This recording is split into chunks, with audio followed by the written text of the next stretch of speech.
ვისაუბროთ ქართულ ნაგაზზე, რომელიც საერთაშორისო აღიარების მოლოდინშია. საქართველოში ადგილობრივი წარმოშობის 3 ჯიში არსებობს ძაღლის, ერთი გადაშენების პირასა, ერთი როგორც აღმოჩნდა რუსეთის ფედერაციაშია რეგისტრირებული. ქართული ნაგაზი კი როგორც გითხარით აღიარების მოლოდინშია, ცოტა ხანში ჩვენი სტუმარი იქნება ქართული ნაგაზი. თუმცა მანამდე ლიკუნა წიქარიშვილს მოვუსმინოთ. ქართული ქოსა საქართველოს კინოლოგთა ფედერაციამ ჯიშად უკვე ცნო, თუმცა იმისთვის რომ ის საერთაშორისო გამოფენებს შეუერთდეს, ამისთვის მსოფლიო კინოლოგთა ფედერაციამაც უნდა აღიაროს. ქართული ნაგაზი, ანუ ქართული ქოსა, გრძელბეწვიანი ნაგაზი და ჩაქირა ძველი ქართული ძაღლის ჯიშებია. დასავლეთ საქართველოში მონადირული თვისებებით გამორჩეული ჩაქირა მოულელობის გამო გადაშენდა და დღეს საქართველოს ტერიტორიაზე ამ ჯიშის მხოლოდ 2 ძაღლი შემორჩა.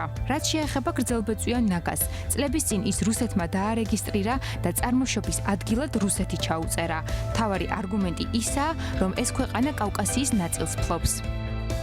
96 წელი იყო, როცა რუსეთის კინოლოგიური ფედერაცია გაწევრიანდა საერთაშორისო კინოლოგიური ფედერაციაში, ეს იყო დეკემბრის თვე და 97 წლის 6 აგვისტოს ჩვენ გავწევრიანდით. ანუ მათმა დაგვასწრეს რამოდენიმე თვით. განამარტო ჩვენი ქართული დაირეგისტრირა უკრაინული ჯიშიც, დაირეგისტრირა შუა აზიის ნაგაზი, აზიური ნაგაზრობი ძაღლი. ბევრი რამე მოიქცია. ამ ჯიშთან პრეტენზია არ გააქვთ, ადგენდა და რაქნეს იცით, ხოლო ეს არაოფიციალური გააკეთეს დაბალბეწვიანი კავკასიური ნაგაზი. აი დაბალბეწვიანი უკვე თვითონ ეს დარეგისტრირებული არ აქვს, მაგრამ ესე დაარქვეს. დაბალბეწვიანი, ეხლა როგორ რაღაცა იცით, რაღაც კავკასია არის.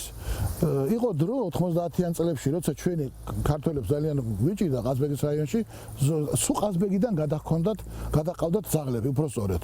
დრო გადაყავდათ ძალიან კარგი ეგზემპლარები, უბრალოდ არ მინდა ჩამოვთვალო მათი სახელები, ეს იყო ლეგენდა ძაღლები, რასაც ქვია.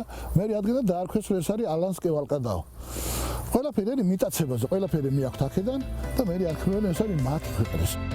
ქართული ქოსა ერთადერთი ძაღლია, რომელიც აღიარების შემთხვევაში საერთაშორისო გამოფენებზე საქართველოს სახელით წარსდგება.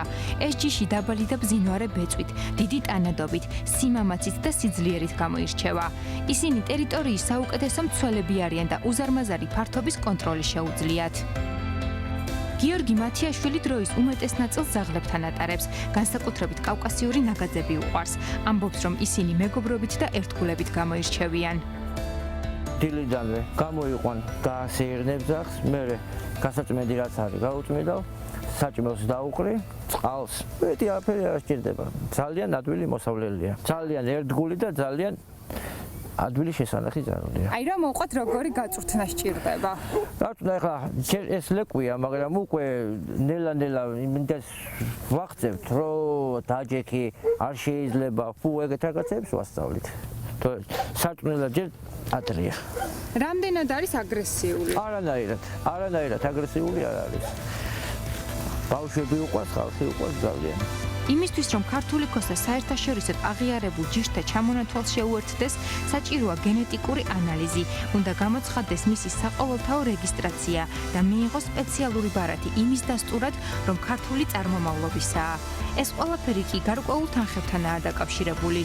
სწორედ გულგრილობისა და უსახსრობის გამო საქართველო ერთადერთი ძაღლის ჯიშის დარეგისტრირების შანსს კარგავს.